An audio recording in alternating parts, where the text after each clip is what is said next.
Assalamualaikum warahmatullahi wabarakatuh anak-anak. Selamat pagi.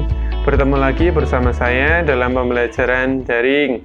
Hari ini kita akan belajar tentang tema 6, subtema 3, pembelajaran 3, tentang energi dan perubahannya energi alternatif.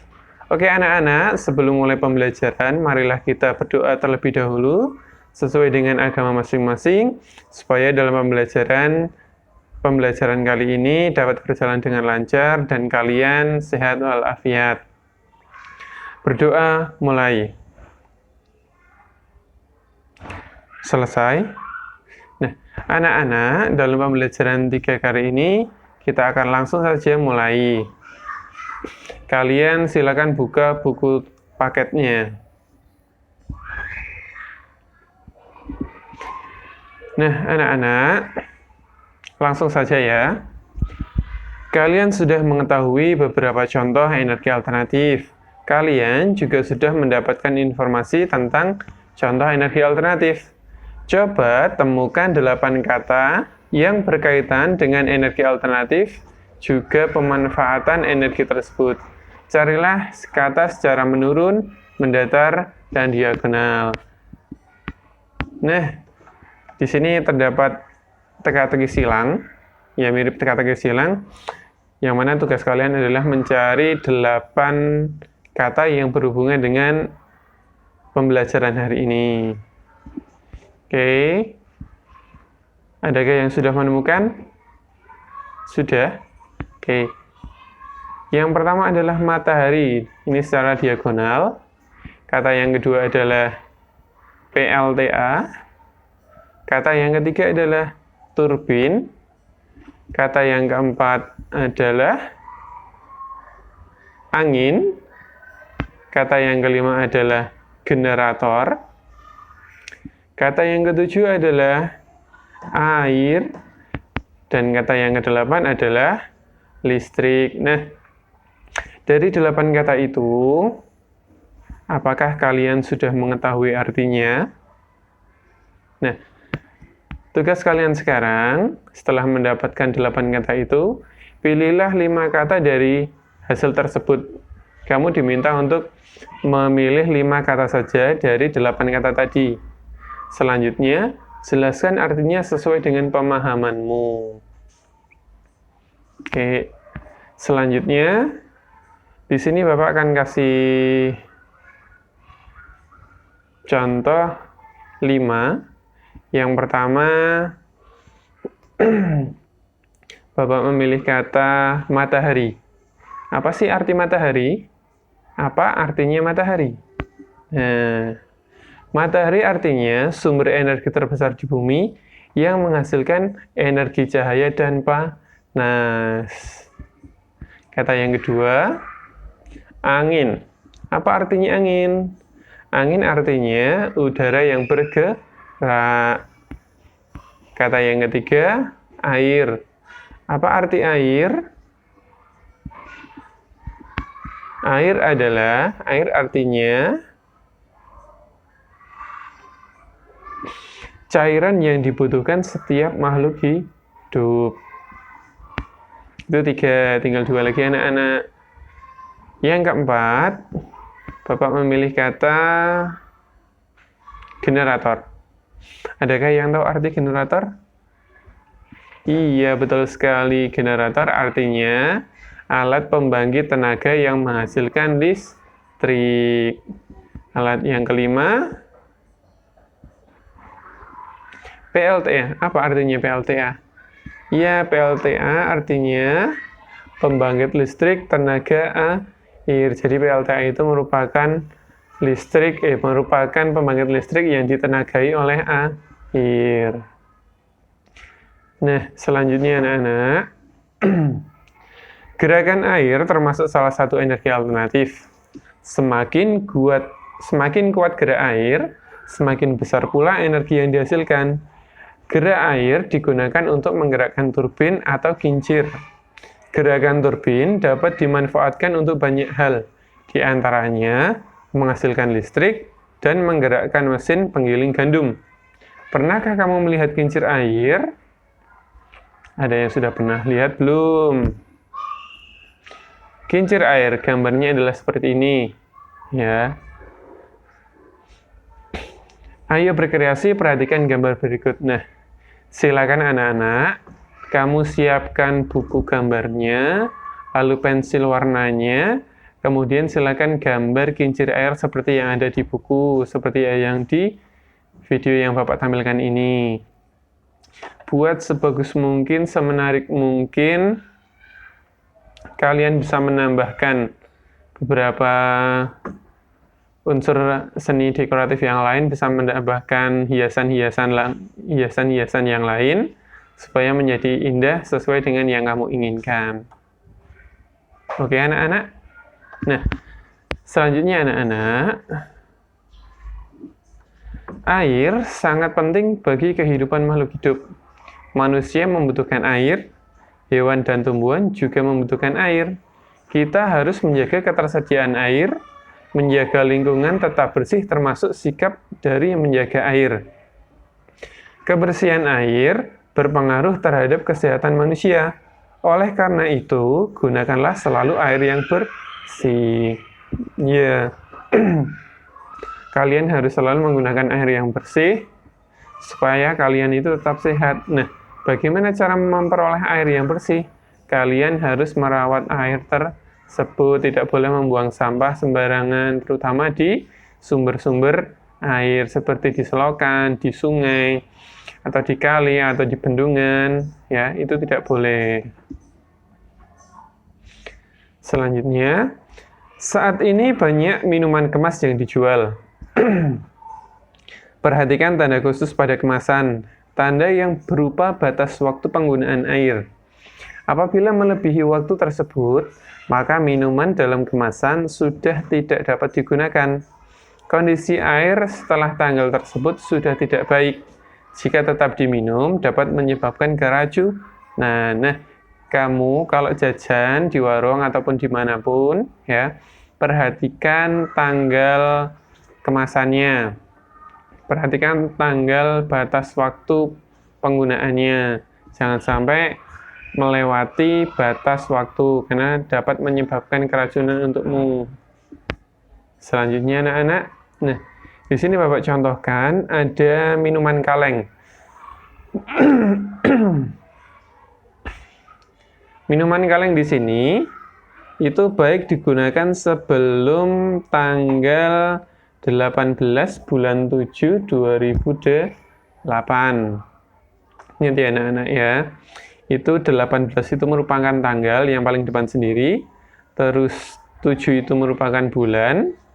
7 itu bulan Juli. Terus yang paling dua angka yang paling belakang itu menunjukkan tahun. Karena sekarang tahun 2000, berarti itu 2008. Nah, kondisi tidak baik disebut juga kadaluarsa. Ya, kondisi tidak baik disebut juga tanggal kadaluarsa.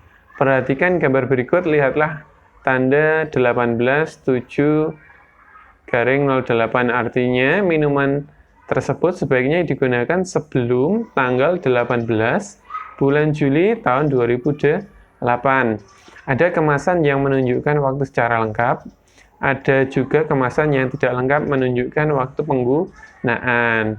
Nah, maksud dari menunjukkan waktu secara lengkap adalah ada tanggal, ada bulan, dan ada tahun. Sedangkan yang menunjukkan waktu tidak lengkap itu hanya terdapat bulan dan tahun. Nah, paham ya anak-anak ya? Nah, selanjutnya, nah di sini ada kemasan dua gambar. Yang pertama gambar minuman kaleng. Kemasan ini menunjukkan hari, bulan, dan tahun. Ya, seperti yang tadi Bapak jelaskan. Di situ ada tanggalnya 18, bulannya 7, tahunnya 2008. Terus yang sampingnya yang kayak ada gambar ikannya, itu kemasan ini hanya menunjukkan bulan dan tahun. Ya, di situ hanya ada tulisan BF 07/08. Nah, perlu diingat anak-anak, kamu harus tahu yang namanya biasanya di dalam makanan atau di dalam jajan kemasan atau minuman kemasan itu ada tulisan EXP. EXP itu artinya expired date atau biasanya kalau dalam bahasa Indonesia disebut dengan tanggal kadaluarsa. Terus ada BF, BF itu best before atau baik digunakan sebelum tanggal berapa. Nah, oke anak-anak ya, perhatikan tulisan EXP dan BF di sebuah jajan yang kamu beli supaya kamu tidak sakit.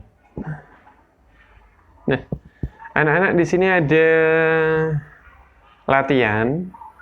Di sini ada latihan yang pertama. Minuman tersebut baik digunakan sebelum, nah, kamu lihat tanggalnya, dicek, diperhatikan baik-baik. Di situ itu ada minuman kaleng baik digunakan sebelum tanggal berapa? Ya, karena di situ hanya ada 12 garing 17. 12 itu merupakan bulan dan 17 itu tahun. Berarti minuman tersebut baik digunakan sebelum bulan 12 tahun 2017 atau bulan 12 itu bulan Desember tahun 2017.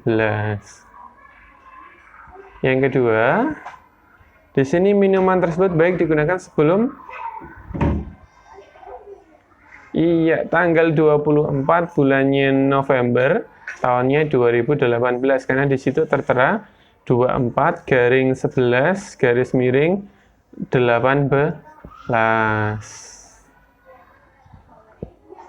Yang C, minuman tersebut baik digunakan sebelum.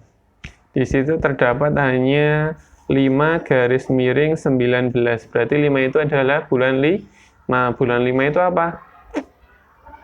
Mei tahun 2019. Yang D, minuman tersebut baik digunakan sebelum. Di situ terdapat tanggal 17/9/2020. Berarti tanggal 17 bulan September tahun 2020. Yang ke E, minuman tersebut baik digunakan sebelum bulan Desember tahun 2020 karena di situ 12 itu kan bulan Desember.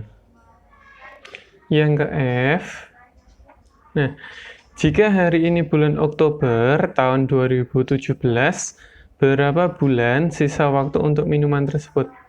Oke, dilihat baik-baik, itu minuman kaleng tersebut baik digunakan sebelum bulan 12 tahunnya 2017. Sama seperti yang tadi, ditulis dulu expired-nya atau baik digunakan sebelumnya, yaitu tahun 2017 bulannya 12. Terus tanggal hari ini, tanggal 2017 bulannya 10 karena Oktober. Lalu dikurangi. Hasilnya adalah 2 sini bukan 2 hari tapi 2 bulan. Jadi sisa waktu untuk minuman tersebut adalah 2 bulan anak-anak. Selanjutnya yang ke G. Nah, jika hari ini tanggal 10 November tahun 2018, berapa hari sisa waktu untuk minuman tersebut? Sama seperti yang tadi, ditulis dulu expired-nya, yaitu tanggal 12 bulannya 11 tahunnya 2018. Itu sesuai dengan yang ada di minuman kaleng ya anak-anak ya. Selanjutnya ditulis tanggal hari ini, tanggalnya 10, bulannya November itu 11, tahun 2018. Lalu dikurangi dan hasilnya adalah 2. Karena itu 2 hari, jadi hasilnya, jadi sisa waktu untuk minuman tersebut adalah 2 hari. Nah, seperti itu adalah cara pengerjaan jika kamu mencari atau ingin mengetahui berapa sisa waktu minuman yang kamu beli. Caranya adalah dengan melihat expirednya atau tanggal kadaluarsanya, lalu dikurangi. Itu nanti akan ketemu sisa waktu minuman baik digunakan. Selanjutnya,